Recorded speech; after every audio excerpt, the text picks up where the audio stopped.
There's a lot of traffic, a lot of noise about this. It's the execution of Tory Davis, the death penalty, the total and complete factless rhetoric, emotive, thoughtless rhetoric that's just running wild like Spanish horses on the internet.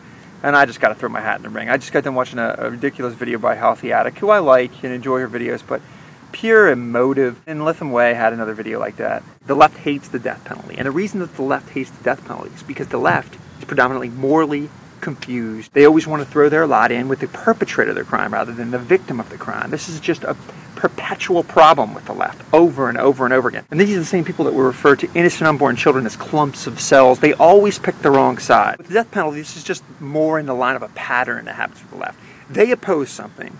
So what they do is when they can't persuade people to their opposition of whatever the social issue is, whatever the issue is, period, then they just resign themselves to just start making stuff up. Because truth will always be laid on the altar of their cause, their good intentions, whatever they think is the right thing to do, truth be damned. They run through their Rolodex of crap, and if none of it sticks, they just make stuff up. It was, you don't fight killing with killing. Of course, that didn't resonate. And then it was death penalty doesn't deter, and this stuff hasn't worked or hasn't resonated or hasn't bent a needle like the left wants it to, so they change horses mid-race. The newest thing that they want to throw out there is we're killing, we're slaughtering all these innocent people on death row. Nonsense.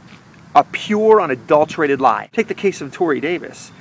Everything you're hearing in the media is just nothing but BS. Let's talk some truth with the Tory Davis case. So after a flashy 22 years after the guy was convicted and sentenced to death, he's finally put to death. And the left's out there crying all kinds of nonsense. There's no physical evidence, despite the fact that the shell casings of the scene match up. That's physical evidence. The media's running around 7 eyewitnesses recant their testimony. Did they tell you there were 34 witnesses in that case, some of which knew the defendant personally? Did they tell you that there were 4 airmen that testified that aren't recanting? An enormous amount of the eyewitness testimony is not recanting. Anybody who knows anything about the law knows that recanted testimony is like the oldest trick in the book. The defense lawyers, conveniently after the trial's over, putting all kinds of cultural pressure on some of these people. Not one of these supposed recanted testimonies agreed to go under cross-examination.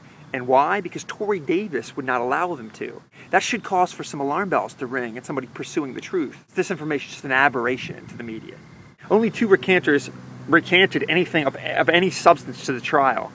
And that was thrown out by the court because these phony lawyer-drafted affidavits wouldn't hold a single teaspoon of water in cross-examination or the gauntlet of the court. And the other interesting thing is that the day justice was administered with Tory Davis in Georgia, Lawrence Russell Brewer was also killed in Texas. But you don't hear these anti-death penalty advocates having any vigils for him or raising any fluff for him. You know what this guy did?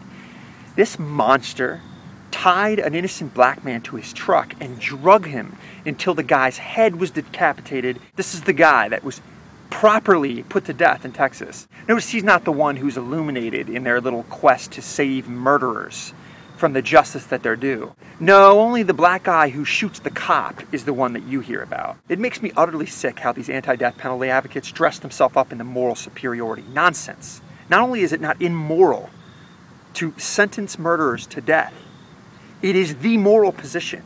That is the proper punishment for those who rob innocent people of their life.